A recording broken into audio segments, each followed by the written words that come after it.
ఏమో ఎలా ఉన్నారండి? ఎలా ఉన్నారు అందరూ? చాలా రోజులైంది. బాగున్నాం సార్. దేని మాకు బట్టి మీ యొక్క దేని ప్రార్థనలు క్షేమంగా ఉన్నాము. సంఘం కూడా దేవునికి స్తోత్రం. ఉమ్, సహోదరులు అందరూ కూడా పరి క్షేమంగా ఉన్నాము. ఆ, మీరు మీ పరిచర్య ఆరోగ్యం బాగా జరుగుతుందా? బాగుంది బ్రదర్. బాగా జరుగుతుంది దేని మాకు. సంతోషం బ్రదర్. అబుదాబిలో కూడా ప్రారంభించాం. అవునండి. ఓకే, మళ్ళీ మనకు విజయవంతంగా దేవుడు మళ్ళీ ఈ వారం నుంచి తరగతి స్టార్ట్ చేసుకోవటానికి దేవుడు కృప చూపించాడు. దేవునికి స్తోత్రం. ఎవరైనా ఒక ప్రేయర్ చేయండి, ప్రారంభించుకుందాం.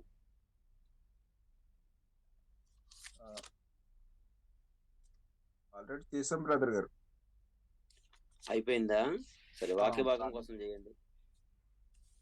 సరే ప్రార్థన చేయనా? చేయండి సురేష్ గారు, చేయండి బ్రదర్. ప్రార్థన చేస్తాం. పరలోకమందున్న మా తండ్రి, మన అమూల్యమైన నామానికి స్తుతులు స్తోత్రాలు చెల్లించుకుంటాం. ఈ భూమి మీద తండ్రి మా ఆయుష్కాలను పొడిగించి మా దినాన్ని అనుగ్రహించి సాయంకాలం వరకు మా ఆరోగ్య విషయంలోని పనిపాట్ల క్షేమాన్ని అనుగ్రహించి సహోదరులు అందరినీ కూడా ఈ విధంగా తండ్రి మిమ్మల్ని మహింపరచడానికి తండ్రి ఈ గూగుల్ మీట్ ద్వారా తండ్రి మీట్ అయి ఉంటుండగా తండ్రి ఇప్పుడు జరుగుతున్న తండ్రి క్లాస్లో తండ్రి జ్ఞాపకం చేసుకుని తండ్రి మేము ఏ అయితే తండ్రి విషయాలు నేర్చుకుంటే మీకు మా రాజ్య వ్యాప్తులు తండ్రి మేము పని చేయడానికి తండ్రి అర్హత కలిగి తండ్రి చక్కటి రీతిలో తండ్రి అనేకలను బలపరచగలుగుతామో ఆ విషయాలు తండ్రి సహోదరుల ద్వారా మేము వింటుండగా ఆ మాటలు ఎందు మేము ఆసక్తి కలిగి తండ్రి ఆ మాటలు మా హృదయాలు భద్రపరుచుకుని మాకు ఇవ్వబడిన ఆయుష్కాలం మీ చిత్తాన్ని నెరవేర్చేవారుగా మేము ఉండడానికి సహాయం చేయండి. అలాగే మాటలు విత్తుచున్న మీ దాసులు జ్ఞాపం చేసుకుంటే సమయోచిత జ్ఞానాన్ని అనుగ్రహించి చక్కటి రీతిలో తండ్రి వివరించడానికి మాకు అర్థమయ్యే రీతిలో వివరించే భాగ్యాన్ని వాటికి అనుగ్రహించమని సమస్తము మీ చిత్తం పట్ల జరిగించుకుంటారని యేసుక్రీస్తు నామములో ప్రార్థన మనల్ని అడివేచిన తండ్రి. ఆమేన్. ఆమేన్. వందనాలండి. ఓకే, వందనాలు బ్రదర్. ఓకే, మీకు అందరికి కూడా ప్రభు నామములో మరొకసారి వందనాలు తెలియజేసుకుంటూ ఈ యొక్క సమయంలో కొద్దిసేపు మనం దేవుని వాక్యాన్ని నేర్చుకోవటానికి దేవుడు అనుగ్రహించినటువంటి అవకాశాన్ని బట్టి దేవునికి కృతజ్ఞతాస్తుతులు తెలియజేసుకుంటూ కొద్దిసేపు మనం వాక్యాన్ని మనం నేర్చుకుందాం.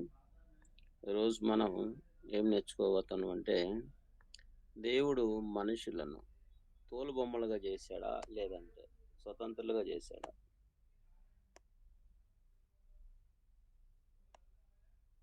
అది ఈరోజు మనం నేర్చుకోబోతాం. అర్థమైందా? కొంతమంది దాన్ని చూస్తాం. ఇప్పుడు దేవుడు ఏం చేశాడంటే, నేను కొంచెం తెలుగులో రాయడానికి ప్రయత్నిస్తాను.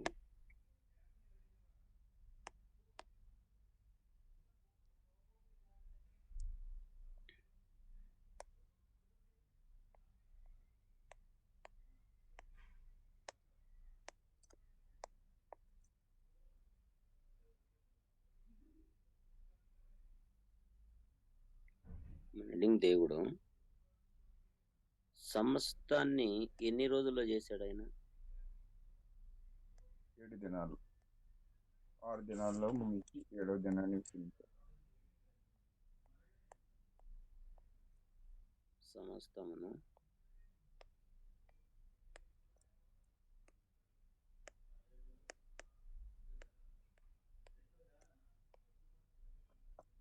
ఎన్ని దినాల్లో సృజించాను?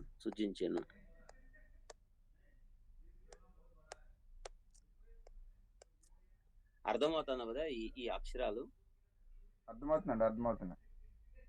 ఓకే, సమస్తాన్ని దేవుడు చేశాడు కదా. సమస్తాన్ని దేవుడు ఎన్ని రోజుల్లో చేశాడు? 6 దినాల్లో. ఆదికాండం 1వ అధ్యాయం, ఓకేనా?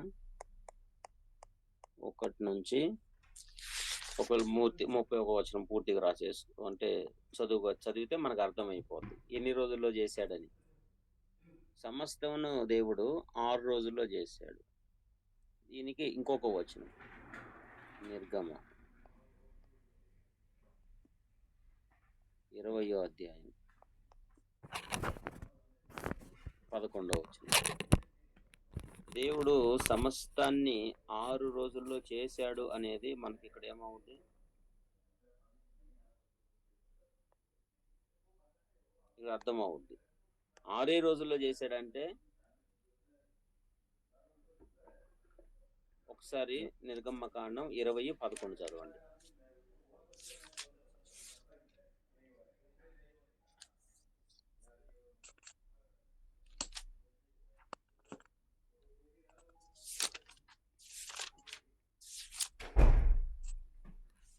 Exodus chapter 20 verse 11.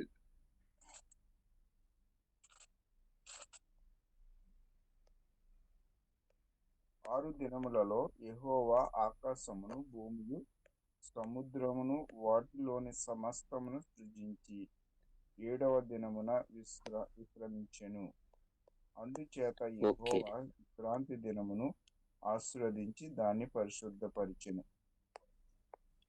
6 దినములలో దేవుడు సమస్తము అంటే ఎంత? సమస్తమును అంటే ఆకాశం, అందులో ఉన్న సమస్తం, భూమి, అందులో ఉన్న సమస్తం, సముద్రము, అందులో ఉన్న సమస్తమును సృష్టించాడు. ఓకేనా? కానీ ఈ 6 రోజుల్లో చేసినటువంటి సమస్త సృష్టిలో తన రూపంలో మనుషుణ్ణి చేసుకున్నాడు. 6వ రోజు మానవుణ్ణి.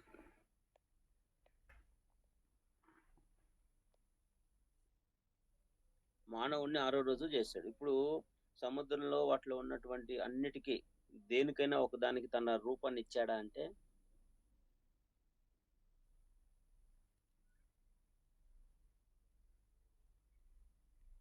భూమిలో ఉంటున్నటువంటి మనుషులు తప్ప ఇంక దేనికన్నా తన రూపాన్ని ఇచ్చాడా అంటే ఇవ్వలేదు. మనుషునికి తప్ప ఇవ్వలేదు. ఆకాశం, దాంట్లో ఉన్న సమస్తం, ఆకాశ నక్షత్రాలు కానీ సూర్యశిర నక్షత్రాలు ఏం దానికన్నా రూపం ఇచ్చాడా అంటే ఇవ్వలేదు. అప్పుడు కేవలం మనుషునికి మాత్రమే తన రూపాన్ని, తన పోలికను దేవుడు ఇచ్చాడు. ఓకేనా? తన రూపంలో అంటే మనుషుని, మానవుని, ఒకటి తన పోలిక, తన స్వరూపం. ఫస్ట్ రాసుకున్నాం.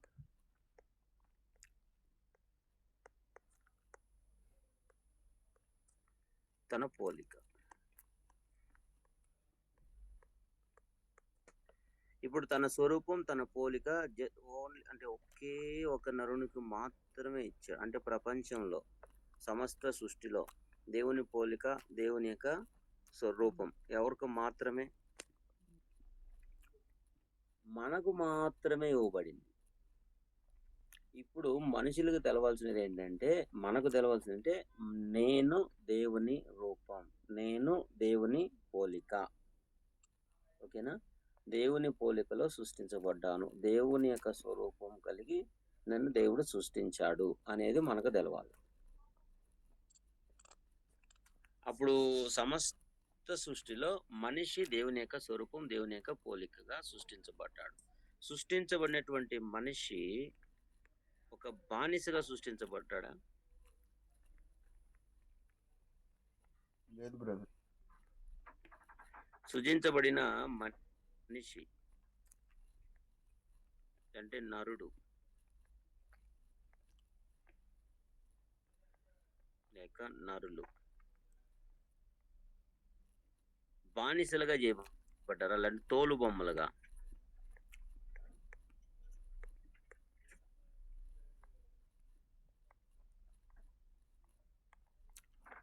బానిసలుగా చేయబడ్డారా?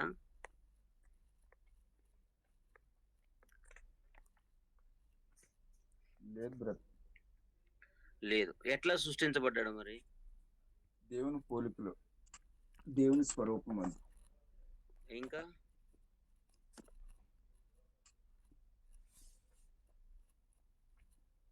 సృష్టించబడినటువంటి మనుషులు బానిసలుగా ఏం చేయబడలేదు, సృష్టించబడలా. ఇప్పుడు చూడండి, ఇప్పుడు ఈ ఆదాముని దేవుడు సృష్టించిన తర్వాత ఏదెనులో ఒక తోటను వేశాడా? వేశాడు. ఏదెనులో ఒక తోట వేసి ఆయనకి ఏమని చెప్పాడు? ఏలండి స్వాధ్యపరచుకోమన్నాడు.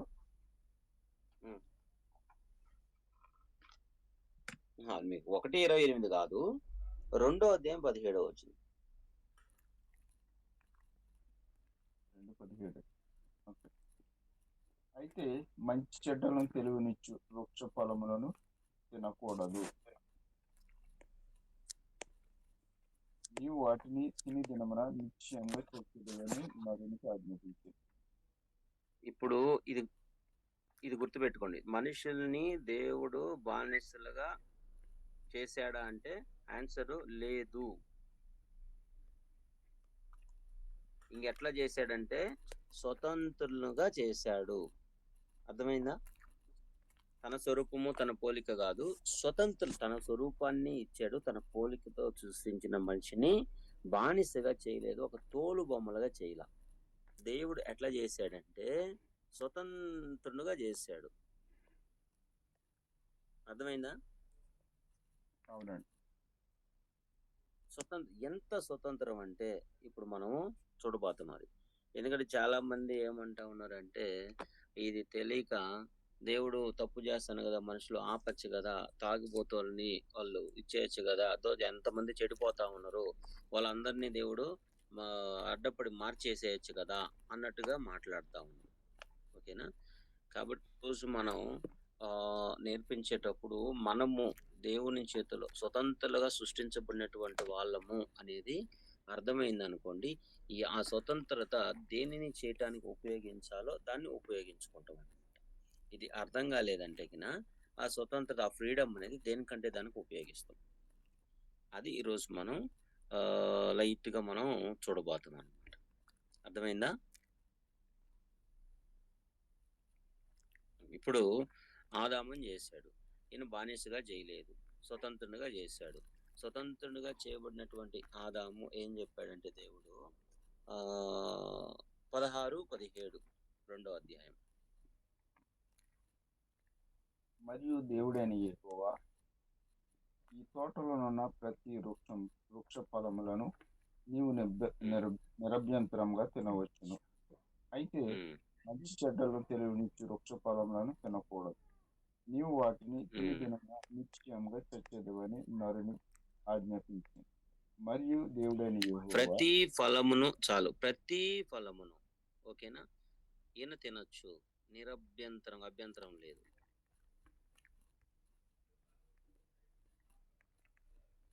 ప్రతి ఫలం తినొచ్చా అంటే తినొచ్చు.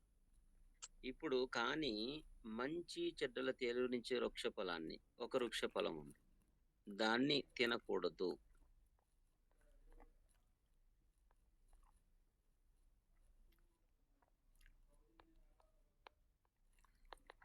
ఇప్పుడు కొన్నిటినేమో ఆయన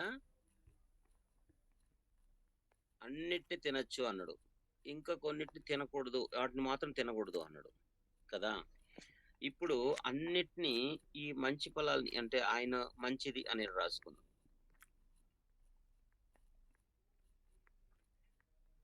ఇది చెడ్డది.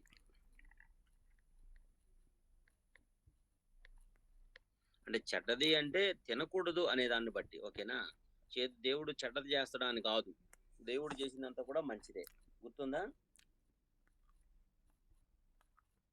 మళ్ళీ చెడ్డది దేవుడు కూడా చేస్తాడా అని మనం అడగకూడదు. ఎందుకంటే దేవుడు చేసిందంతా ఏదే మంచిదే, చెడ్డది ఆయన చేయడు. అర్థమైందా? ఇప్పుడు ఈ ఆదాముకి ఎట్లాంటి స్వతంత్రత అంటే స్వాతంత్ర్యం అంటే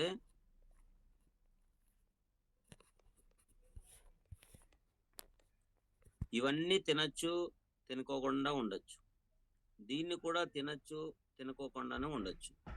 ఈ చెడ్డది చేయొచ్చు, ఆయన మంచిది చేయొచ్చు. కానీ మంచిది చేసేంత వరకు ఈయన చాలా హ్యాపీగా ఉన్నాడు. అర్థమైందా? చెడ్డది ఎప్పుడైతే చేశాడో అప్పుడు చాలా ప్రాబ్లమ్స్ ని ఎదుర్కొన్నాడు. కానీ ఈయన స్వతంత్రం ఏంటంటే దేవుడు మంచి చేసేటప్పుడు బలవంతంగా చేయమని చెప్పడు. అర్థమైందా? బలవంత పెట్టడు, నువ్వు దీన్నే చేయనేసి లాక్కొని వచ్చి దాన్ని చేయమని చెప్పడు. అదేలాగనే దేవుడు తినకూడదు అన్న వృక్ష ఫలాన్ని తినేటప్పుడు ఆ మధ్యలో వచ్చి ఆపి దాన్ని తినకూడదు అనేసి ఆటంకం చేయడు. అర్థమైంది మీకు? ఆయన అవును సార్. దీన్ని తినకూడదు అనే ఫలాన్ని తినేటువంటి స్వతంత్రము ఉంది ఆయనకి. తినొద్దు అనే తినొచ్చు అనే ఫలాన్ని కూడా తినేంత స్వతంత్రం కూడా ఉంది ఆయనకి. ఏదైనా చేయొచ్చు, ఆయన స్వతంత్రంగా చేశాడు అనమాట, బానిసగా చేయలేదు. తినద్దు అని చెప్పాడు కదా, తినద్దు అని చెప్పినప్పుడు ఆయన ఆ పండుని తీసుకొని తినేటప్పుడు దేవుడు వచ్చి నోరునే ముయ్యడు, నోటికి చేయడం పెడతాడు దేవుడు. నువ్వు తింటాండవు, నేను వద్దని చెప్పానని. మీకు అర్థమైందా? ఇప్పుడు మనం ఉన్నాం, మనుషులు మనం ఉన్నాం.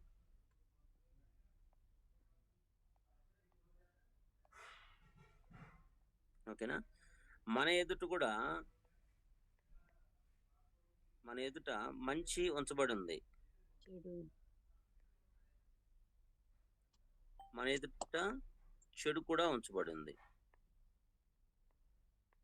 మనం మంచి చేయొచ్చు, చెడు కూడా చేసే స్వతంత్రం మనకుంది. కానీ ఈ మంచి చేసిన తర్వాత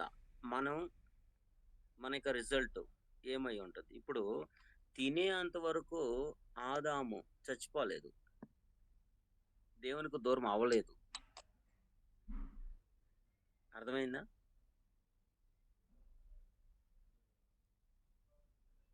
దేవునికి దూరంగా ఉండకుండా దేవుణ్ణి హత్తుకొని నడిచే ఆ జీవితంలో తినేంత వరకు హ్యాపీగా ఉన్నాడు ఆయన. తినిన తర్వాత ఏమైపోయాడంటే దేవునికి దూరం అయిపోయాడు. కానీ ఇక్కడ మనం చూసేది ఏంటంటే ఆయన తినకూడదు అనే ఫలమును తినే స్వాతంత్రం ఆయనకు ఉంది. కానీ అది తినకోకుండా ఉంటే ఆయన హ్యాపీగా ఉంటాడు.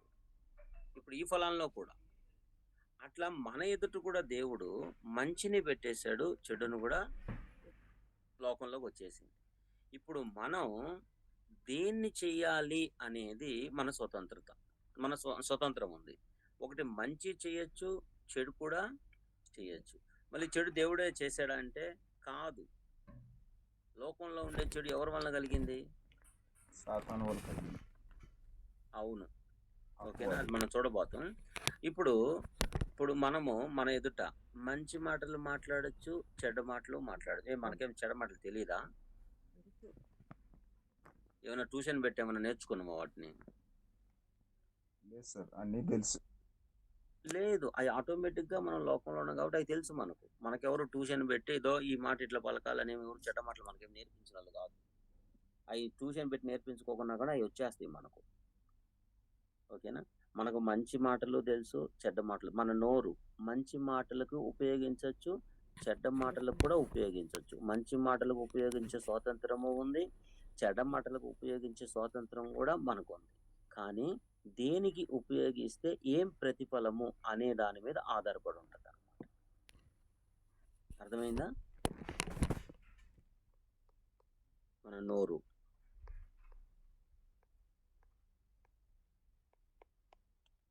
మంచి మాటలకి ఉపయోగించవచ్చు, చెడ్డ మాటలకు కూడా ఉపయోగించవచ్చు. చెడు మాటలకి మన యొక్క కళ్ళు మంచి చూడటానికి ఉపయోగించవచ్చు, చెడ్డ వాటిని కూడా చూడటానికి ఉపయోగించవచ్చు. ఈ స్వాతంత్రం ఉందా?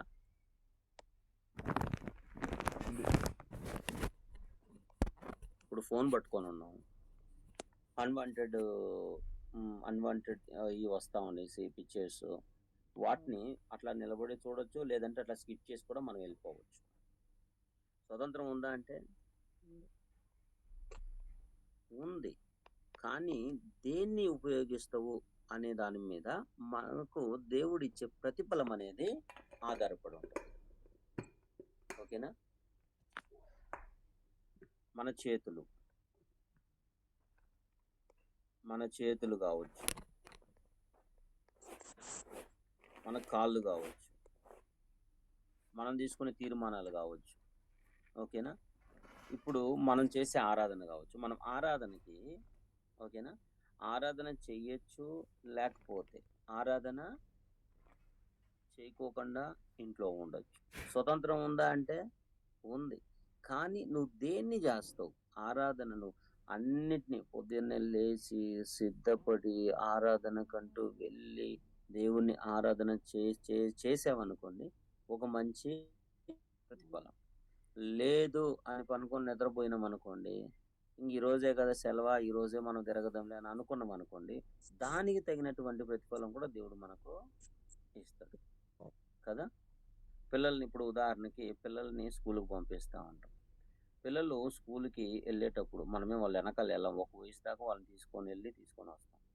కానీ వెళ్ళేటప్పుడు వాళ్ళకి చదవచ్చు, లేదంటే చదవకోకుండా ఉండొచ్చు. ఆ రైట్స్ వాళ్ళకు ఉంది. ఓకేనా. ఒకవేళ చదివారనుకోండి, భవిష్యత్తు ఎట్లా ఉంటుంది? చాలా బాగుంటుంది. చదవలేదనుకోండి, భవిష్యత్తు ఎట్లా ఉంటుంది? చాలా ఇబ్బందికరమైన పరిస్థితుల్లోకి దిగజారుద్ది. కానీ ఆ రైట్స్ని వాళ్ళు ఉపయోగించుకోవాలి. ఆ స్వాతంత్రతను వాళ్ళు ఉపయోగించుకొని మంచిది ఎన్నుకొని వాళ్ళు ఏమన్నా బాగా చదువుకున్నారు అనుకోండి, మంచి భవిష్యత్తులో వాళ్ళు నిలబడతారు అన్నమాట. ఒకవేళ వాళ్ళు చెడు ఎంచుకొని వాళ్ళు చదవలేదు అనుకోండి, వాళ్ళ యొక్క భవిష్యత్తు చాలా తొందరలో పడిపోతుంది. సేమ్ అంతే ఆత్మీయతలో కూడా. అర్థమైందా? ఎవరిని కూడా దేవుడు బలవంతం చేయట్లేదు. బలవంతం చేస్తాడ?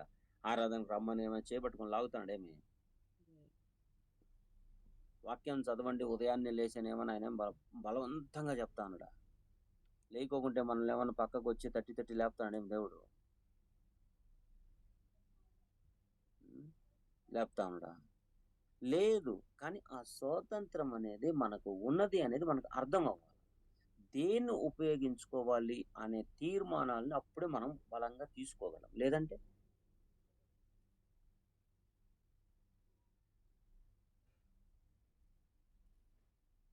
తీసుకోలేం. మనం చేసేదే కరెక్ట్ అనుకోండి, మనం ఏమైపోతా అంటాం? కొన్నిసార్లు మనం చూడండి, కొన్నిసార్లు మనం చెడు చేస్తా అన్నా కూడా మనకు రాంగ్ అనిపించదు, ఎదుటి వాళ్ళకి రాంగ్ అనిపిస్తుంది.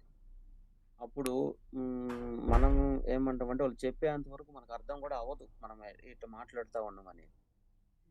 కాబట్టి మనం ఎప్పుడు కూడా ఏం చేయాలంటే దేవుడి విషయాలలో చాలా వరకు మనం మంచి ఆలోచనలు చేసుకొని మన తీర్మానాలను తీసుకోవాలి. ఓకేనా. ఇప్పుడు ఆదాముని ఇక్కడ అవ్వ ఆదాము ఉన్నారు, సాతాను వచ్చారు, కొన్ని మాటలను చెప్పాడు.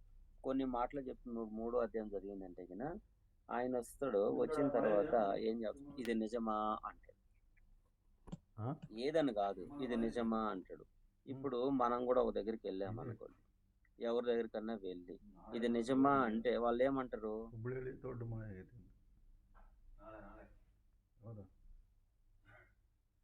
ఏమంటారు? నిజమే అని అంటారు. ఏ విషయమో అని అడుగుతారు, అంతేగా. ఇక్కడ సాతాను కుయుక్తిని చూసారా? వీళ్ళని ఆ దేవుడు అనుగ్రహించిన దాంట్లో నుంచి ఎట్లా తప్పించాడంటే ఆ స్వాతంత్రం తినకూడదు అనే దానికి ఉంది. కానీ దీన్ని మాత్రమే ఉపయోగించుకునేటట్టు సాతాను ఎట్లా ప్రేరేపించాడు?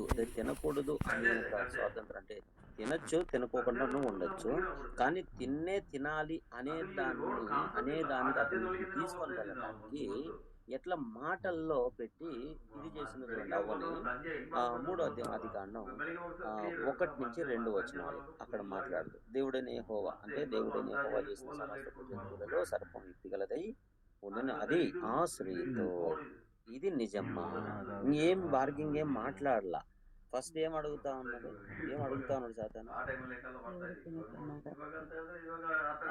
ఇది నిజమా? తినద్దు, ఓకేనా? అని ఏం అడగలేదు అతను. ఏమన్నాడు అతను? ఇది నిజమా? ఇది నిజమా? ఈ తోట చెట్లలో దేని ఫలములను మీరు తినకూడదని దేవుడు చెప్పిన. అది తర్వాత ఒక ప్రశ్న అడిగాడు. ఆ ప్రశ్న అడుగుతానే చెవు ఏమవుద్ది?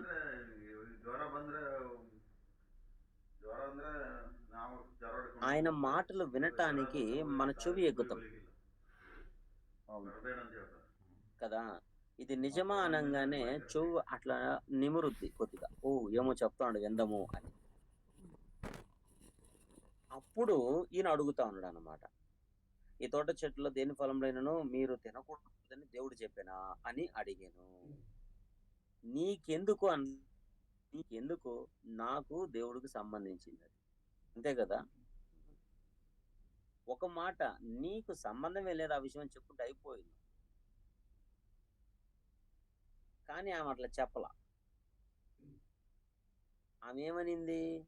తినకూడదని దేవుడు చెప్పినా అని మళ్ళా రెండో ప్రశ్న అడిగినప్పుడు, ఇది నిజమా అని మొదటి ప్రశ్న అడిగాడు. ప్రశ్నే కాదు. అవును. అవును. ఇది నిజమా అని మొదటి ప్రశ్న అడిగినప్పుడు చెవు అనేది ఆయన వైపు తిరిగింది. అంటే కాన్సంట్రేషన్ మారింది.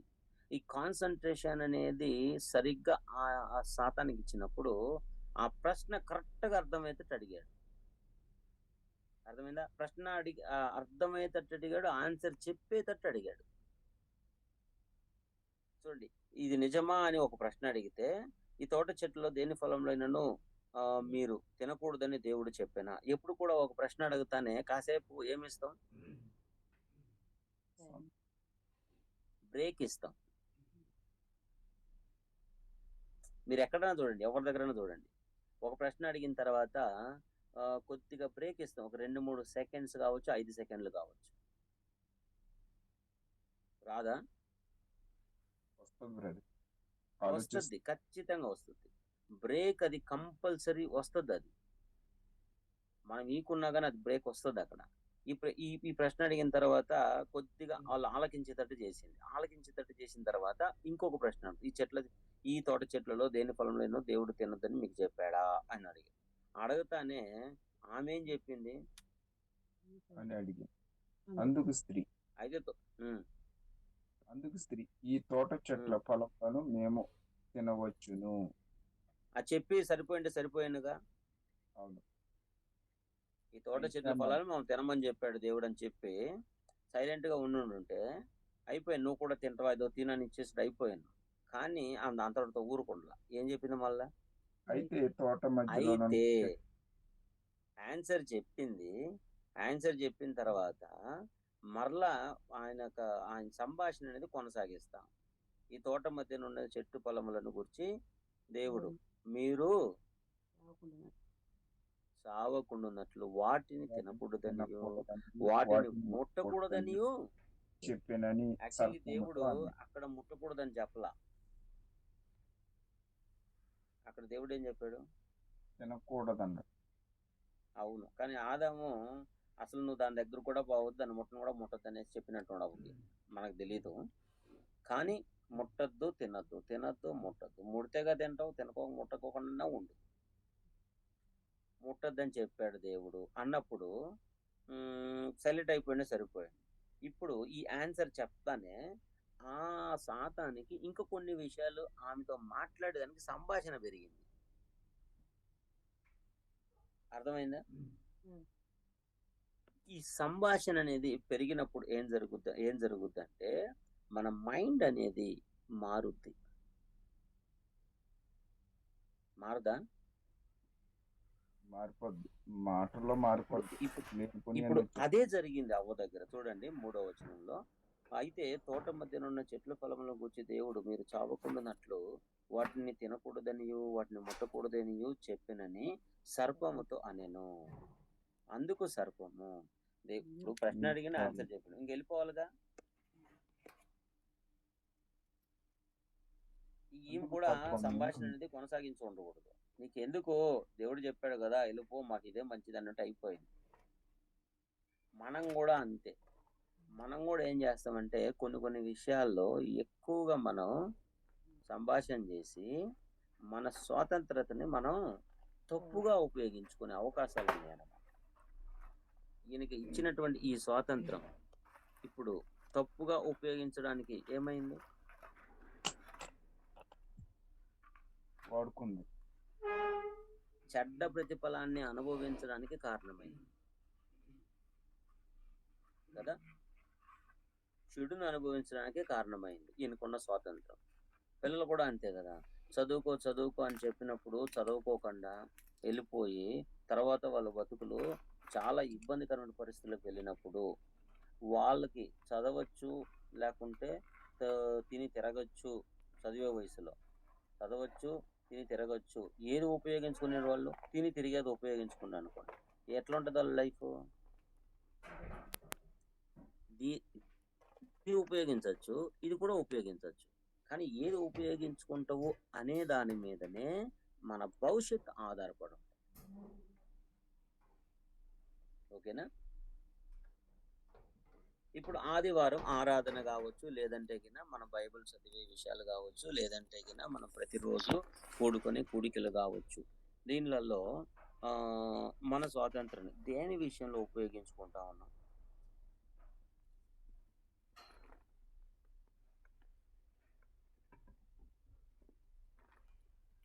మన నోరు, మన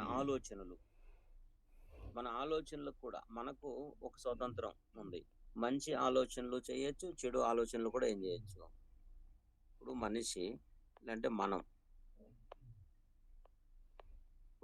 ఉన్నాం, మనం వచ్చేసి మంచి ఆలోచనలు చేయొచ్చు, మంచి ఆలోచనలు, చెడు ఆలోచనలు కూడా ఏం చేయొచ్చు.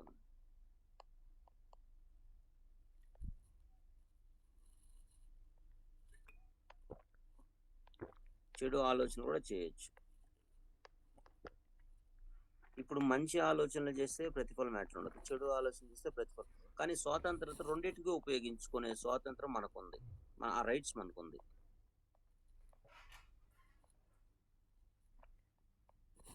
ఈ ఫ్రీడమ్ మాత్రం దీనికి ఉపయోగించుకోవచ్చు, దీనికి ఉపయోగించుకోవచ్చు. ఓకేనా?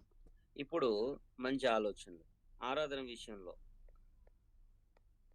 స్వతంత్రం ఉందా అంటే, దేవుణ్ణి ఆరాధించేదానికి స్వాతంత్రం ఉంది, దేవుని ఆరాధింపకుండా ఉండటానికి కూడా మనకు స్వాతంత్రం ఉంది.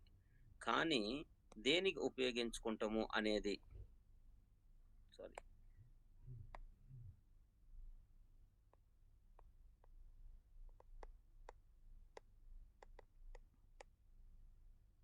ఆరాధించకుండా ఉండటానికి కూడా స్వాతంత్రం ఉంది. కానీ దేనికి ఉపయోగించుకుంటాం? దీనికా దాని మీదనే మన దీవెన ఆధారపడి ఉంది, మన ఆశీర్వాదాలు ఆధారపడి ఉంటాయి, మన నిత్య జీవం కూడా ఆధారపడి ఉంటుంది, దేవుణ్ణి ఘనపరిచేది కూడా ఆధారపడి ఉంటుంది. ఓకేనా? ఆదివారం అయితే ప్రభువుని ఘనపరిచేది ఆధారపడి ఉంటుంది. ప్రతిరోజు అయితే ప్రతి పనుల్లో మనం చేసే ప్రతి పని దేవుణ్ణి మహింపరిచేటట్టుగా మన ఆలోచనలు చేయొచ్చు, లేకుంటే దేవుని మహింపరచుకోకుండా ఉండేటట్టుగా కూడా చేసుకోవచ్చు. కాబట్టి మనం ఏం నేర్చుకోవాలంటే, ప్రతి దాంట్లోనూ మనకు దేవుడు ఫ్రీడమ్ ఇచ్చి, అంటే మనిషిని ఒక తోలు బొమ్మగా ఆయన సృష్టించలేదు, ఒక బానిసగా ఆయన సృష్టించలేదు, ఒక స్వతంత్రునిగా చేశాడు అన్నమాట. తన స్వరూపంలో తన పోలికలో మనల్ని ఎట్లా చేశాడు ఆయన?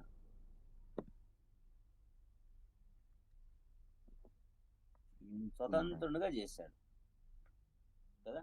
కాబట్టి అవ్వని ఎట్లా మోసం చేశాడంటే, తర్వాత 4వ వచనంలో, అందుకు సర్పము మీరు చావనే చావరు. ఈ మాటలు ఏమైపోయాయంటే ఆమె ఫ్రీడమ్ తప్పుదారిని పట్టించేదానికి అవకాశం ఉంది. ఇప్పుడు మన పిల్లల్ని కూడా చూడండి, కొంచెం చదివడానికి వెళ్ళేటప్పుడు కొంతమంది ఇట్లా చెడగొట్టే వాళ్ళు ఉంటారు.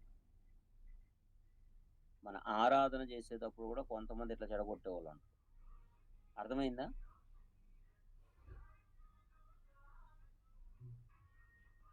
అది బాగుంది కదా. ఇది ఇప్పుడు ఈ అవ్వ దగ్గర ఇది మాట్లాడినప్పుడు ఏమనిపించింది ఆమెకి? 4వ వచనం చదవండి.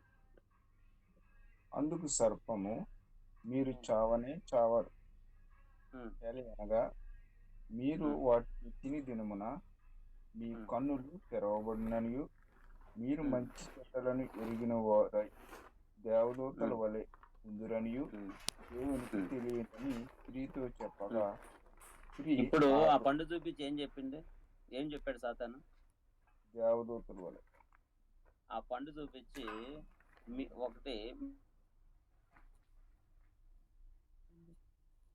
దేవుడు ఏం చెప్పాడు? నిశ్చయముగా చచ్చెదరు అని చెప్పాడు. కానీ సాతాను ఏం చెప్పాడు? మీ కన్నులు మీరు తెరవబడినవి. చావనే చావరు అని చెప్పాడు. తర్వాత ఒకవేళ మీరు ఏమన్నా వాటిని తింటే, ఏ రోజు తింటారో వాటిని తినమున మీ కన్నులు ఏం చేయబడతాయి? తెరవబడిననియు మీరు మంచి చెడ్డలు ఏమవుతారు? ఎరిగిన వారై దేవదూతల వలె ఉందిరనియు దేవుడికి తెలుసు. ఇప్పుడు ఏమనిపిస్తుంది? మీరు ఇంత బాగుంటారు, ఇది ఆయనకు కూడా తెలుసు అంటే, అయ్యో మేము ఇంత ఆయనకు తెలుసా, అందుకే తినొద్దనిండు, తిను చూద్దాం అనిపిదా? అవును, అందుగురించి దేవుడు తినొద్దని ఉంటాడు అన్న ఆలోచన వచ్చేస్తుంది వెంటనే.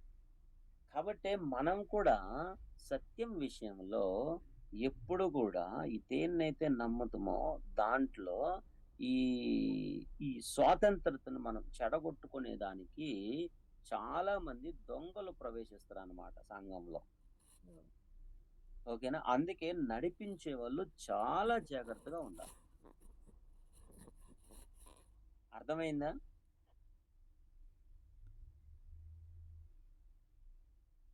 ఒక డాక్టరు ఒక పేషెంట్కి సరిగ్గా ట్రీట్మెంట్ ఇవ్వలేదంటే ఒక పేషెంట్ని లాస్ అవుతాడు. కానీ ఒక నడిపించే ఆయన, మనం ఇప్పుడు సంఘాలు నడిపిస్తున్నాం కదా, మనం ఏమన్నా గిన లాస్ చేస్తే ఒక్కరు లాస్ అయినా కానీ ఒక ఆత్మే. కాబట్టి ఇక్కడ ఎంత ఆ స్వాతంత్రాన్ని, ఆ ఫ్రీడమ్ ని ఎట్లా తప్పించింది, దేని వైపు నువ్వు ఉపయోగించుకోవాలి అనేటట్టు తిప్పేసింది చూడండి. దీని తట్టే నువ్వు ఉపయోగించుకోవాలి అనేటట్టు అనే దానికి తీసుకొచ్చేసింది. ఇప్పుడు అదంతా చెప్పేసింది. చెప్పిన తర్వాత ఈమె ఒక్కసారి ఆ వృక్షాన్ని చూసింది, ఆ పండును చూసింది. ఆ వృక్ష ఫలాన్ని చూసినప్పుడు ఈమెకి ఏమనిపించింది? అది ఎట్లా కనపడేది ఆమె కంటికి? 5వ వచనం చెప్పేశాడు కదా, చెప్పింది ఎట్లని, అనగా అసలు నీ కళ్ళు తెరవబడతాయి, నువ్వు చావు. ఓకేనా? మీరు మంచి తెలుస్తుంది, చెడ్డ తెలుస్తుంది, నువ్వు దేవతలాగా ఉంటావు, దేవుడికి కూడా తెలుసు అని చెప్పిన తర్వాత 6వ వచనంలో ఆమె ఒక్కసారి స్లైట్ ఆ పండుని అట్లా చూసింది. ఎట్లా కనపడింది ఆమెకి?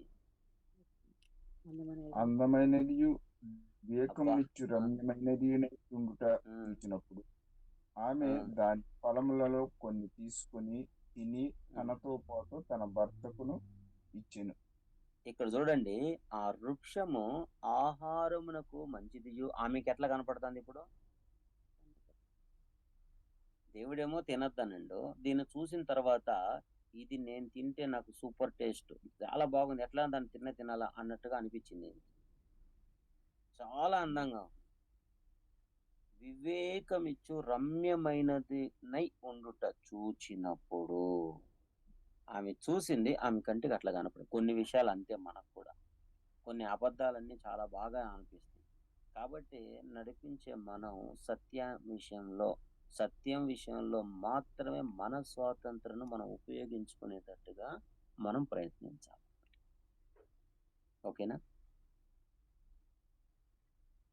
ఒకవేళ చెడు వైపు ఏమన్నా గినా మన స్వాతంత్రం, అది కూడా చేయడానికి రైట్స్ ఉంది అని దాన్ని మనం ఉపయోగించుకున్నాం అనుకోండి, చేదైనటువంటి ప్రతిఫలాన్ని మనం చూడాల్సి వస్తుంది అనమాట.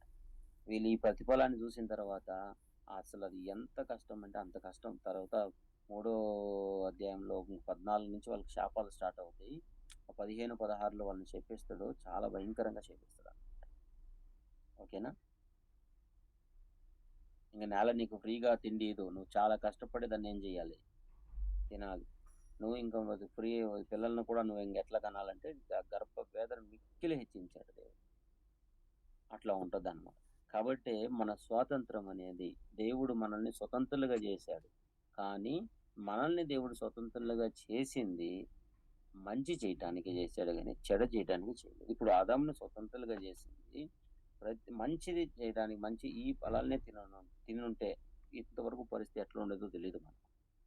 కానీ తినకూడదు అనే ఫలాన్ని తినిన దాన్ని బట్టి దేవుడు మనకేం చేశాడు, దాన్ని ఇంతవరకు జరిగినటువంటి చరిత్రను కూడా చెప్పాడు. కాబట్టి మనం దీంట్లో ఏం నేర్చుకుంటామంటే, మనకు ఇది ఇవ్వబడినటువంటి ఆ స్వాతంత్రం అనేది మనకు దేవుడు చెప్పినటువంటి దాని ప్రకారం మనం ఉపయోగించాలి. మనకి ఇష్టం వచ్చినట్టు దాన్ని మనం ఉపయోగించడానికి దేవుని విరుద్ధమైనటువంటి వాటిలో ఉపయోగించడానికి పోకూడదు. మన బిడ్డలు కూడా చూడండి, చదువుకోనైనా అని మనం స్కూల్కి పంపించినప్పుడు చదువుకునే దానికి అతను రైట్స్ ఉపయోగిస్తే కనుక అతని భవిష్యత్తు బాగా నిలబడుతుంది. ఆయన నాకు చదువుకునే నేను స్కూల్కి వెళ్తా ఉన్నాను ఎగ్గొట్టి చదువుకోకుండా ఉండేది కూడా నాకు తెలుసు అని ఆ రైట్స్ని మనం ఉపయోగించాడు అనుకోండి, అతని భవిష్యత్తు చాలా ప్రమాదకరమైన స్థాయిలో మనం చూడగలం అన్నమాట. అట్లా మన ఆత్మ సంబంధమైన పరిస్థితులు కూడా అట్లా ఉంటాయి. కాబట్టి మనం దేవుణ్ణి మొట్టమొదటిగా దేవుని గురించినటువంటి విషయాలు చెప్పడానికి కానీ, దేవుని యొక్క సంఘాన్ని నడిపించడానికి కానీ, లేదంటే నలుగురికి వాక్యాన్ని వివరించడానికి కానీ మనం వచ్చిన తర్వాత మన స్వాతంత్రం సత్యం విషయంలో చాలా జాగ్రత్తగా మనం ఉపయోగించాలి. అబద్ధం విషయంలో చాలా జాగ్రత్తగా ఉపయోగించుకోకుండా ఉండేటట్లుగా మనం ఉండాలి. దానికి ఎవరు ఆటంకాలు వచ్చినా ఏది ఇది వచ్చినా కానీ మనం కనుగొనేటట్టుగా మనం ఉండాలి.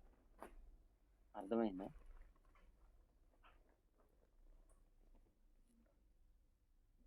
అర్థమైంది బ్రదర్.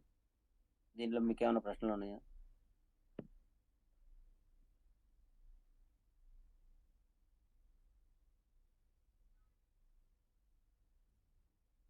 అంటే బ్రదరు మరి ముందు అపవాది ఆల్రెడీ ఆదాం దగ్గరికి కూడా వెళ్ళిందని, ఆదాం మోసపరచబడలేదు కానీ ఆ స్త్రీ అవ్వ మోసపరచబడిందని చెప్తారు కదా మనకి పత్రికల్లో. మనకు చెప్తారు కానీ రికార్డ్స్ లేవు అట్లా. కేవలం మనం కానీ అక్కడ అవ్వని ఉండొచ్చు మాత్రమే చూస్తున్నాం సందర్భంలో.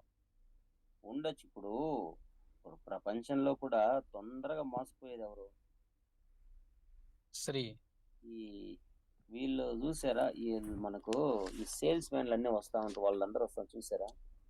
ఇంటింటికి వస్తూ ఉంటారు సామాన్లు అమ్మడానికి, ఇంటింటికి ప్రొడక్ట్స్. వచ్చేవాళ్ళు ఎందుకు వాళ్ళు పొద్దున్నే 6, 7, 8, 9 లోపల రారు, 10 లోపల రారు? అప్పుడు ఇంటి యజమానుడు ఉంటాడు కాబట్టి. ఆయన వెళ్ళిపోయిన తర్వాత 10 గంటల పైన వాళ్ళు వచ్చేది. 10 గంటల పైన వాళ్ళు వస్తారు, వాళ్ళకు కూడా తెలుసు ఎవరినైతే బాగా బొడి కొట్టించి సేల్స్ మనం చేయొచ్చు అని. కాబట్టి ఉండొచ్చు. ఓకేనా? కానీ లేని అన్ని కూడా మనం దాన్ని ఎక్కువగా ఆలోచన చేసి మనం దానికి ఆధారాలు చూపించమంటే మనం చూపించలేముగా. ఉండొచ్చు అంతే, దానికి ఇంకా మనకు ఇక్కడ ఇది లేవు ఇంకా ఆధారాలు.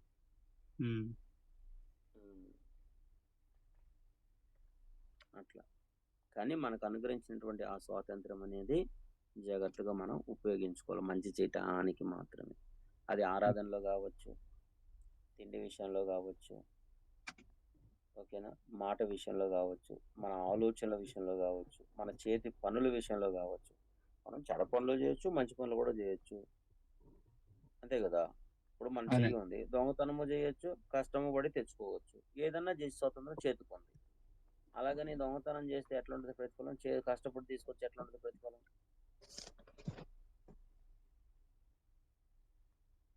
దాని మీద ఆధారపడి ఉంటుంది మన భవిష్యత్తు. అర్థమైందా? అర్థమైంది. ఇంకోటండి, అపవాది గురించి కొన్ని విషయాలు చెప్పడానికి అవకాశం ఉంటుందండి. అపవాది గురించి మనకు ఇదే ప్రారంభమైంది అంటే తర్వాత ఇది అంటే ఇంకా స్టార్టింగ్ లో అపవాది మనుషుల్ని ఏ విధంగా మోసపరచబడుతుంది, అలాగే స్వాతంత్రాన్ని మనం చెడుకు ఉపయోగించుకోవచ్చు, మంచిగా ఉపయోగించుకోవచ్చు అని అది స్టార్టింగ్ అన్నమాట కదా బ్రదర్. అపవాది మనము చెడ్డ వాటి చేయటానికి మన యొక్క స్వాతంత్రం మనకు ఉంది. దాన్ని మనకు పురికొల్పేది ఎవరంటే, బాగా పురికొల్పేది అంటే సాతాను. అలా రైట్స్ దేవుడు మాత్రం నువ్వు చెడు చేసేవాడు చేయబట్టుకోడు. ఇది మన పాయింట్, మెయిన్ పాయింట్ అన్నమాట. దేవుడు వచ్చేసి ఇప్పుడు నువ్వు ఆరాధన రాలేదు, ఆరాధన రమ్మనేసి నీ చేయబట్టుకొని వచ్చి లాక్కొని వచ్చి కూర్చోబెట్టాడు. అవునండి. ఓకేనా? కూర్చోబెట్టడు. చెడ్డ మాటలు మాట్లాడతాను నోరుకు వచ్చి కొంతమంది మొన్న ఒక ప్రశ్న అడిగారు, ఇప్పుడు ఇంతమంది తాగుతా ఉన్నారు కదా, దేవుడు ఉంటే దేవుడు ఆపచ్చు కదా అంటారు. తాగే వాళ్ళని పోయి దేవుడు ఆపడు. దానికి ప్రతిఫలానికి ముందు చెప్పేశాడు, నువ్వు ఇట్లా ఉంటే ఇట్లా ఇట్లా చేస్తే ఇట్లా అవుతుంది. నీకు తాగడానికి రైట్స్ ఇచ్చాడు, వాటర్ తాగాల, జ్యూసులు ఇప్పుడు వచ్చినటువంటి జ్యూసులు కానీ అవన్నీ తాగొచ్చు, ఓకేనా, నీ స్వాతంత్రం ఉంది తాగేదానికి. అలాగే సారాయి కూడా తాగే స్వాతంత్రం నీకు ఉంది. కానీ అవి తాగితే ఏమవుతుంది ప్రతిఫలం? లివర్ లీకేజ్ అవుద్ది. అవునా? హార్ట్ అలా హైజాక్ అవుద్ది. ఉమ్. అవును. కాబట్టి ఉంది స్వాతంత్రం ఏమో అవన్నీ అవయవాలు చెడిపోవడానికి.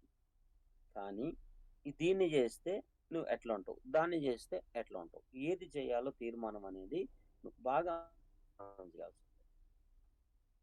దాని వైపు మన యొక్క రైట్స్ స్వాతంత్రం మనం ఉపయోగించుకోవాలి. కాబట్టి దేవుడు తోలుబొమ్మల్లాగా బానిసల్లాగా ఓకేనా మనల్ని చేయలేదు ఆయన. కొంతమంది చెప్తాను చిన్నపిల్లలు ఇంతమంది చచ్చిపోతాను కదా దేవుడు ఆపచ్చు కదా అంటే,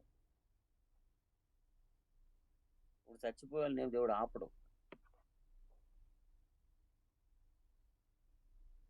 అర్థమైందా?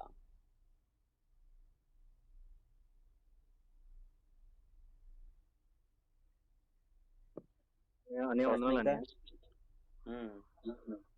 అనే వందనాలన్నయ్య. నా ప్రశ్న ఏంటంటే ఆదికాండము 2వ అధ్యాయము 9వ వచనంలో ఉంది కదన్నయ్య. అదే ఆ, మంచి చెడ్డల తెలివినిచ్చి వృక్షము అని నేల నుండి మొలిపించును. అంటే అది ఆ పండు తినొద్దు అన్నాడు. ఆ పండు గురించి చెప్తాడు మంచి చెడ్డలు అనేది. మీరు 2:9 చదవండి. 2:9 అదే చదువు. మరియు దేవుడని యెహోవా చూపునకు రమ్యమనేది ఆహారమునకు మంచిదినై ఉన్న ప్రతి వృక్షమును ఆ తోట మధ్యను జీవవృక్షమును మంచి చెడ్డల తెలివినిచ్చి వృక్ష ఫలము నేల నుండి మురిపించాను. అవును. అంటే ఇప్పుడు మంచి చెడ్డల తెలివినిచ్చే వృక్ష ఫలం అంటే దేవుడు తినొస్తున్నాడు ఆ పండునా? అదేనా మంచి చెడ్డలు ఇచ్చే పండు అన్నది అదేనా? అవును అవును ఈ పండే ఈ పండే. ఆ, ఇది ఏంటంటే అందులో ఆ పండు తింటే మంచి జరుగుతుంది, తెలివితేటలు వస్తాయని తింటే అని అన్నారు కదా. అంటే దేవుడు ఆదావంకి మంచి జరగకూడదు, తెలివితేటలు రాకూడదని తినొద్దు అన్నాడా ఏంటి? నాకు ఆ పాయింట్ నాకు అర్థం కాలేదు. అంటే అంటే పండు దేవుడికి తింటే ఇప్పుడు మంచిది. అంతవరకు వచ్చేసేసి దేవుడు ఆదామును సృష్టించిన తర్వాత ఒక ప్లాన్ చేసుకొని ముందుగానే చేశాడు కదా. చేసిన తర్వాత మంచి చెడ్డలను తెలివినిచ్చే వృక్ష ఫలాన్ని కూడా మొలిపించాడు. దాని విషయంలో ఆజ్ఞాపించాడు. కానీ ఇవన్నీ కూడా తినమన్నాడు. జీవవృక్ష ఫలాన్ని కూడా ఏం చేశాడు ఆయన? తినొద్దన్నాడు. తినమన్నాడు. జీవవృక్షం ఫలాన్ని తినమనలేదు ఆయన. తినమన్నాడు. అదే మంచి చెడ్డలో తెలివినిచ్చే వృక్షం తినొద్దని చెప్పారు కదా. ఈ పండు విషయంలో మాత్రమే ఆయనకి ఏం చెప్పాడు? నువ్వు తింటే నాకు దూరం అయిపోతావు అని ఒక ఆజ్ఞ పెట్టాడు. అంటే తెలివి మంచి జరిగి తెలివి వస్తే దేవుడు రాకూడదనే ఆలోచనతో కాదు, అదే దేవునికి విధేయత చూపించాలనే ఒక ప్రేమతో. ఇప్పుడు ఇంతవరకు మంచిగా ఉంది, ఇప్పుడు చెడు కూడా ప్రవేశించింది. ఇప్పుడు ఎవరిలోకి? లోకంలోకి ఆదాంలోకి చెడు ప్రవేశించింది. అంతవరకు దేవుడు మనలో చెడు పెట్టాలని అనుకోవట్లా, మనం మంచిగానే సృష్టించాడు. ఇప్పుడు మంచిగా ఉన్నంత వరకు ఆయనకి సహవాసం ఎట్లే ఉంది. ఎప్పుడైతే ఈ చెడు అనేది ఆయనలో ప్రవేశించిందో లేకుంటే ఆజ్ఞ అనేది మీరాడో అప్పుడు ఏమైపోయాడు? దూరం అయిపోయాడు. అవును. తెలివి రాకూడదు అనే ఆలోచన కాదు, దేవునికి విధేయత చూపించాలి అనేక ఆజ్ఞతో. మనం కూడా అంతే కదా. ఇప్పుడు మన పిల్లలకు కూడా ఏం చేస్తామంటే ఏదైనా ఒకటి ఎత్తిపెట్టిన రే అక్కడికి పోబాకు అని చెప్తాం, దాన్ని ముట్టబాకు అని చెప్తాం.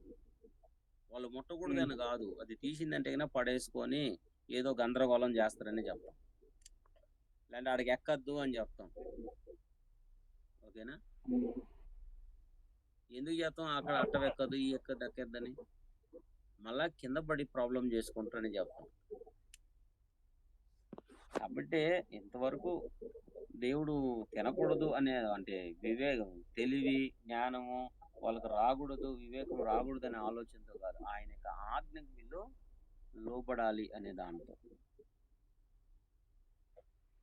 అట్లా మనం అర్థం చేసుకునే దాన్ని ప్రయత్నించాలి. ఓకే.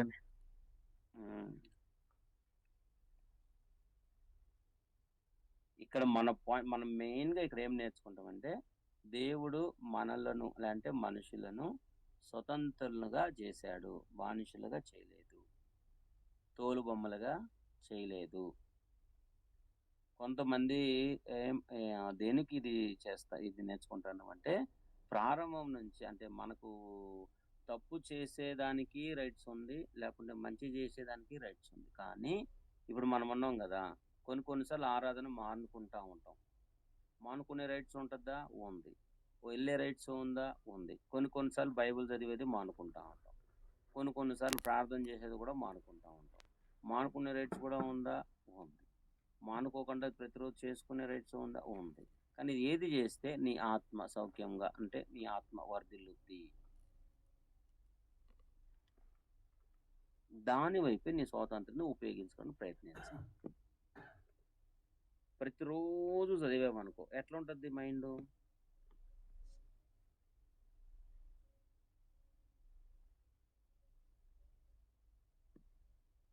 అర్థమైందా?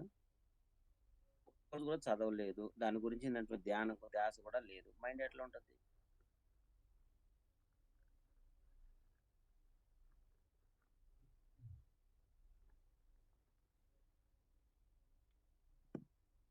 కాబట్టి మనల్ని దేవుడు స్వతంత్రులుగా చేశాడు అనేది మనకు అర్థం అవ్వాలి. ఆయన రూపంలో, ఆయన పోలికలో మనల్ని సృష్టించి స్వతంత్రులుగా మనల్ని సృష్టించాడు. ఆయన స్వరూపంలో, ఆయన పోలిక చొప్పున. కొంతమంది చెప్పుకున్నట్టు కాదనమాట.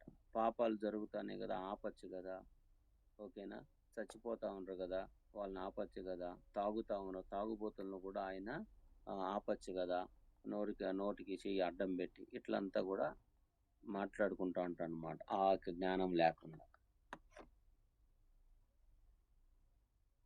అర్థమైందా? కాబట్టి మనము మొట్టమొదటిగా సంఘాన్ని నడిపిస్తూ ఉన్నటువంటి మనకు ఇది తెలవాలి, వాళ్ళకి నేర్పించాలి. అప్పుడు ఆరాధన అనేది మనం ఎంత ప్రాముఖ్యం అనేది మనకు అర్థమవుతుంది. దాని విషయం దానికి తప్పించడానికి సాతాను ఏది ఒకటి కూడా మనకు మంచిగా చూపిస్తాడు, అన్నీ చూపిస్తాడు. కానీ దాని వైపు మన స్వాతంత్రం తిప్పే అవకాశం ఉంది. దానిలో మనం ఉపయోగించుకోకూడదు, దీనికి వైపే మనం ఉపయోగించుకోవాలి మన రైట్స్ని. అర్థమైందా? దీన్ని ఉపయోగించుకోవడానికి కష్టమయ్యింది, కష్టమైనా కూడా ఇదే ఏమవుద్ది, మనకు మంచి చదవడానికి కష్టమైంది అని చెప్పి చదవకుండా పోతే భవిష్యత్తు పాడవుద్ది. అట్లా అన్నమాట.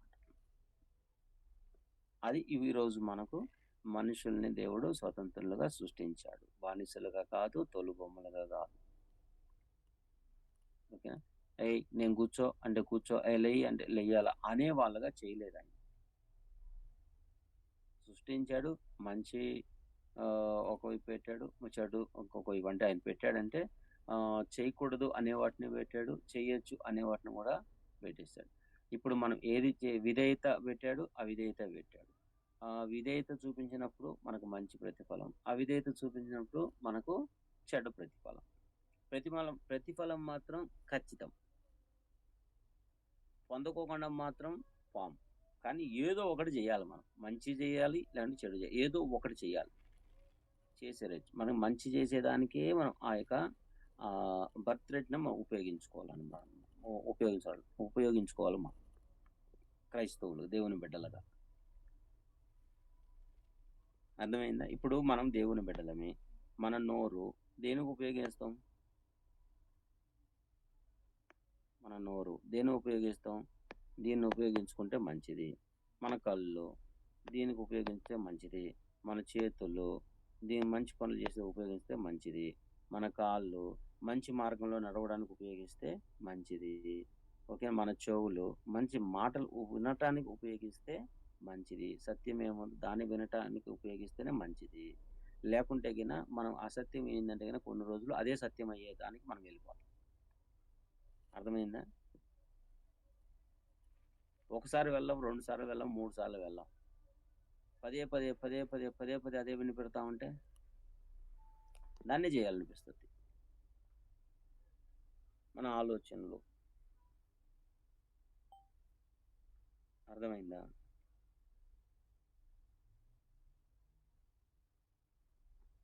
కాబట్టి మనం జాగ్రత్తగా ఉండాలి. ఇంకా ప్రశ్న?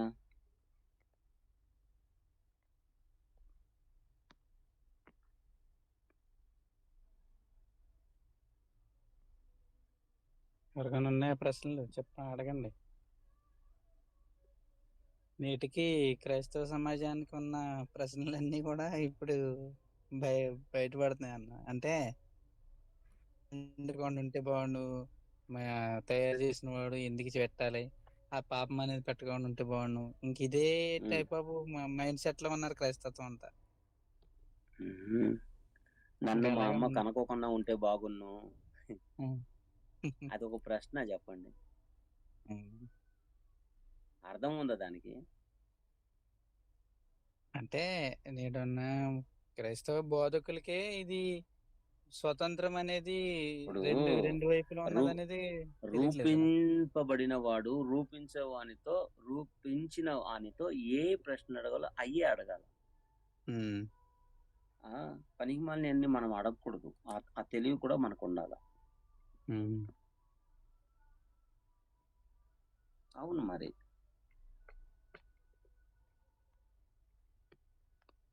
అంతే కదా. అవును. ఇప్పుడు మన తల్లిదండ్రులు ఉన్నారు, తల్లిదండ్రులు పోయి ఎందుకు గాను నన్నంటే ఏం ప్రశ్న అది?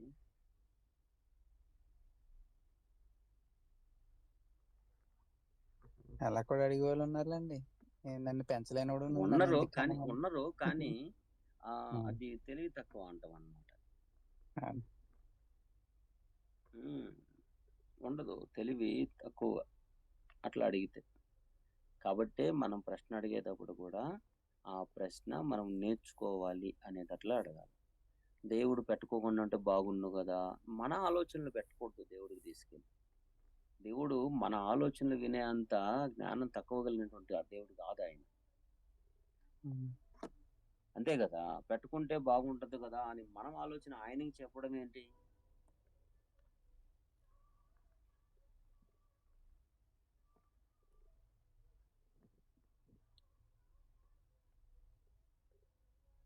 మన పిల్లలు మనం సంపాదించేటప్పుడు ఆయన 10 రూపాయలు చదివేటప్పుడు నువ్వు ఇట్లా ఉపయోగిస్తే బాగుంటుంది, అట్లా ఉపయోగిస్తే బాగుంటుంది అంటే, ఫస్ట్ చదువురా, నువ్వు చదివేది నేర్చుకొని పని నువ్వు చేయి అంటాం. అట్లా అంటామా? లేదంటే మంచిది నాయన ఇట్లా ఉపయోగిస్తానంటామా? 100 రూపాయలు కరెక్ట్ గా చిల్లర లెక్కేసేకి రానోడు మనకి అప్పుడే వచ్చి నువ్వు ఇట్లా ఉపయోగించు, నువ్వు అట్లా ఉపయోగించంటే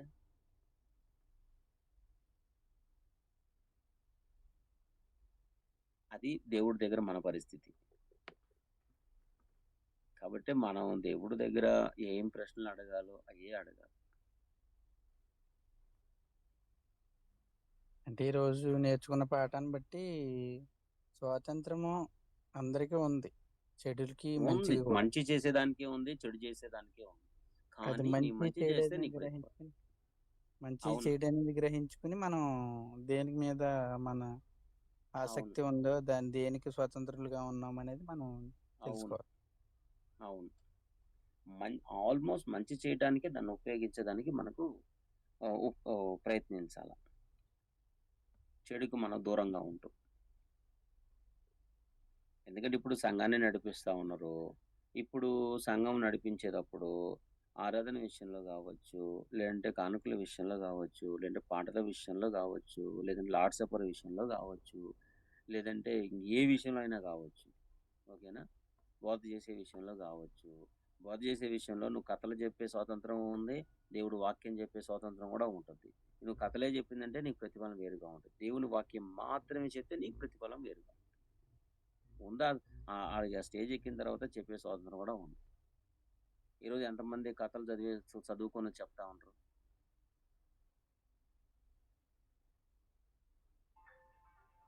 ఒక వచనం చదివించేది ఒక కథ చెప్పేది, ఇంకొక వచనం చదివించేది ఇంకొక కథ చెప్పేది.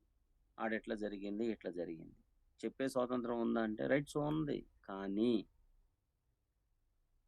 ప్రతిఫలం చాలా చేదుగా అనుభవిస్తాం ఆఖరిలో. ఉమ్. కాబట్టే మీకు ఒక ఎగ్జాంపుల్, 1 కొరింథీ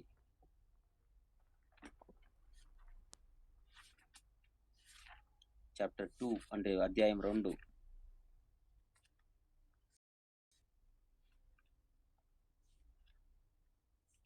రెండో అధ్యాయం తీసుకున్నారా? 1 నుంచి చదవండి. పౌలు గారు చూడండి ఏం చెప్తాడు ఇక్కడ.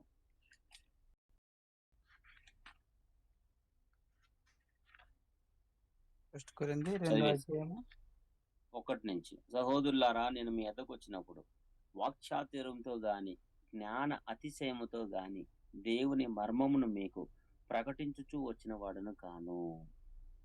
ఓకేనా? అట్లా ఆ, ప్రకటించే రైట్స్ ఈయనకున్నాయా? స్వాతంత్రం ఉందా? ఉందండి. వాక్చాతుర్యం ఉందా పౌలు గారికి? పౌలు పండితుడు తెలుసా? ఉమ్. అవును. జ్ఞానం ఉందా ఆయనకి? ఉంది. ఆయన వాక్చాతుర్యం కానీ జ్ఞాన అతిశయం కానీ దేవుని మర్మమును ప్రకటించలేదు. మళ్ళీ ఎట్లా ప్రకటించాడు ఆయన? కింద చెప్తాడు ఆయన, నేను యేసుక్రీస్తును అనగా యేసుక్రీస్తును తప్ప మరి దేనిని మీ మధ్య నెరకుందని నిశ్చయించుకుంటుని, మరియు బలహీనతతోనూ భయంతోనూ ఎంతో వణుకుతోనూ మీ యొద్ద ఉంటిని.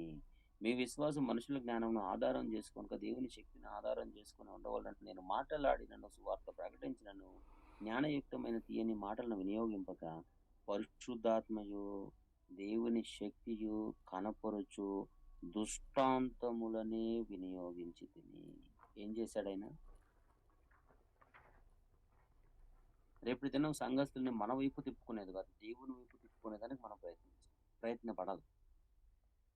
కొంతమంది ఈ స్వతంత్రం ఉంది. ఇప్పుడు మనం ఆయన కంటే బాగా చెప్పాలి, ఈయన కంటే బాగా చెప్పాలి, ఆ స్వతంత్రం ఉంది మనకు. కానీ దేవుని వైపుకు వాళ్ళని తిప్పాలి అనే దాన్ని మనం ఉపయోగించుకోవాలి. అదే చేశాడు పౌలు. మన వాక్చాతుర్యంతో మన వైపు కాకుండా దేవుని యొక్క జ్ఞానంతో దేవుని మీదనే విశ్వాసం ఉంచేటట్టుగా మనం ఉపయోగించాలి. ఇప్పుడు పౌలు ఉపయోగించాలనుకుంటే వాక్చాతుర్యం ఉపయోగించలేడా? ఉందా స్వాతంత్రం ఆయనకి? అసలు పౌలు జ్ఞానం ఏమనేసి మనకు రోమపత్రిక చదివేటప్పుడు మనకు అర్థమవుతుంది తెలుసా? కష్టమైన పత్రికల్లో ఏదన్నా ఒకటి ఉందంటే కానీ అది రోమని. పౌలు భయంకరంగా రాశాడు దాంట్లో. ఆయన జ్ఞానం అసలు ఆడ మనం చూడొచ్చు ఆ పుస్తకంలో పౌలు ఎంత జ్ఞాని అనేసి. ఆయనే ప్రశ్న అడుగుతాడు, ఆయనే సమాధానం చెప్తాడు, ఆయనే ప్రశ్న అడుగుతాడు, ఆయనే సమాధానం చెప్తాడు. భలే ఉంటాయి అక్కడ రోమపత్రిక. కాబట్టి వాక్చాతుర్యాన్ని ఉపయోగించే స్వాతంత్రం ఉన్నా కూడా ఆయన ఉపయోగించుకోవాలి. భయంకరమైనటువంటి జ్ఞాని పౌలు. అట్లా మనం కూడా. ఓకేనా?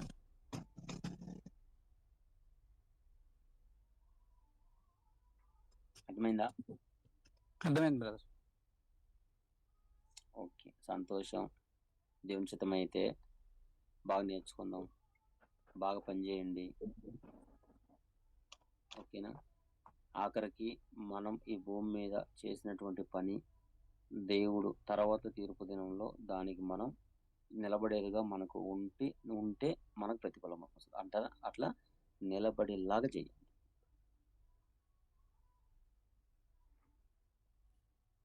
ఓకేనా? పాడైపోయేలాగా చేయకూడదు. ఆ స్వాతంత్రాన్ని ఉపయోగించుకొని మనం ఆ స్వాతంత్రాన్ని ఉపయోగించుకునేదే నిలబడేటట్లు చేసి. ఇదే కొరంథీలో 3వ అధ్యాయంలో చెప్తాడు ఆయన. ఏం చెప్తాడో తెలుసా? మీరు ఒకసారి 12వ వచనం చదవండి.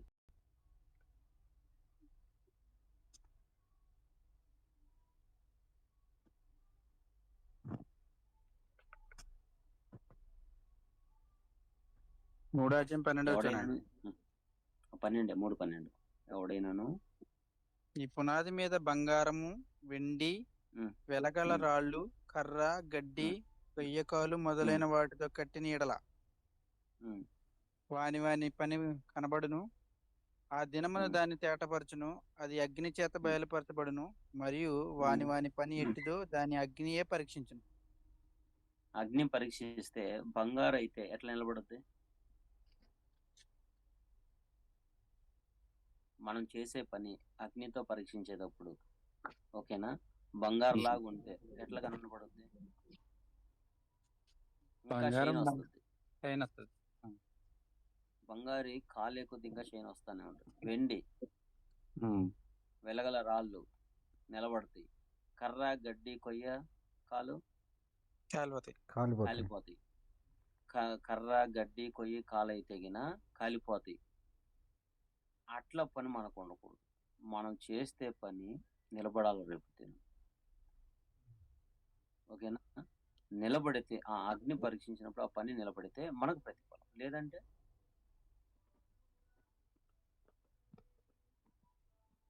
14 అదే చెప్తాడు ఆయన. పునాది మీద ఒకడు కట్టిన పని నిలిచిన ఎడల వాడు జీతం పుచ్చుకొనును. ఓకేనా? ఒకని పని కాల్చివేయబడిన ఎడల వానికి నష్టం కలుగును. మన పని కాల్చివేయబడాలా, నిలబడాలా? అతడు తన మట్టుకు రక్షించబడును గాని అగ్నిలో పెంచుకున్నట్టు రక్షించబడనని దానికి మరి అర్థం ఏంటి? మనమేమో మనం చేసిన పని పాడైపోతే మన ప్రతిఫలం ఉండదు. మనల్ని మనం కాపాడుకునే ప్రతిఫలం ఏముంటది మనం? కాబట్టి మనం అంటే ఆ పనిని నిలబడాలి, మనము నిలబడాలి. అప్పుడే మనకు మహిమ. అర్థమైందా? అవును.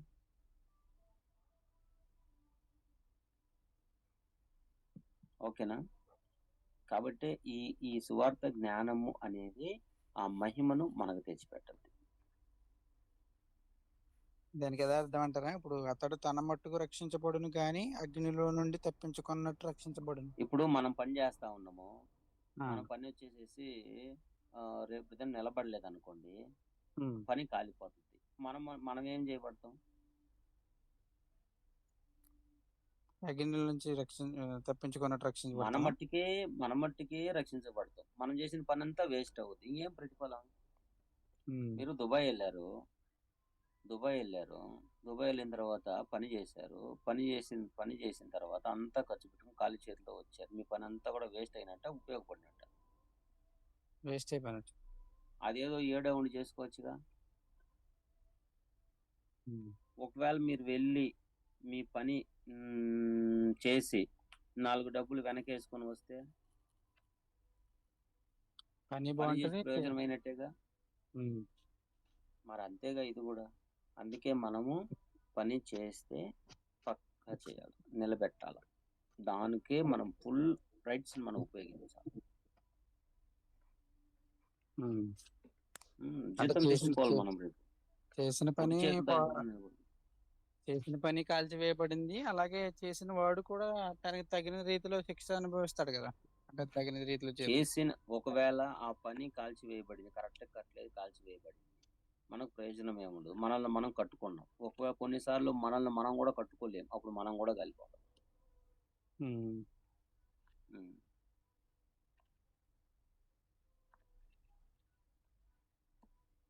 కాబట్టి జాగ్రత్తగా పని మనం చేసుకోవాలా, దాన్ని ఉపయోగించు. ఇప్పుడు నోరు ఉంది, మంచి మాటలు మనం ఉపయోగించుకోవాలి.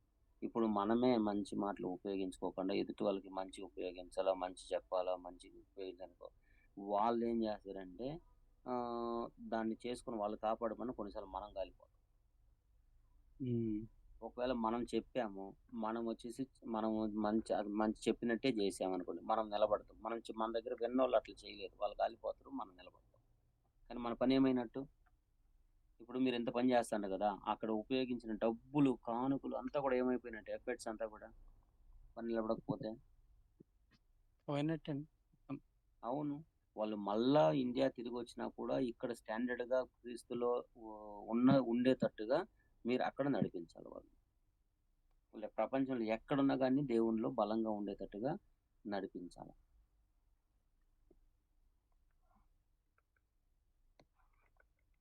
ఓకేనా? ఓకే, సరే. మరి ప్రార్థన చేస్తారా? మీ ఓర్పుకి వందనాలు. మాకు కదండి, మీకే ఓర్పు ఎక్కువ. స్క్రీన్ ఒకసారి సాల్వ్ చేస్తారా? రాసిన నోట్ అంతా తీసుకుంటారా?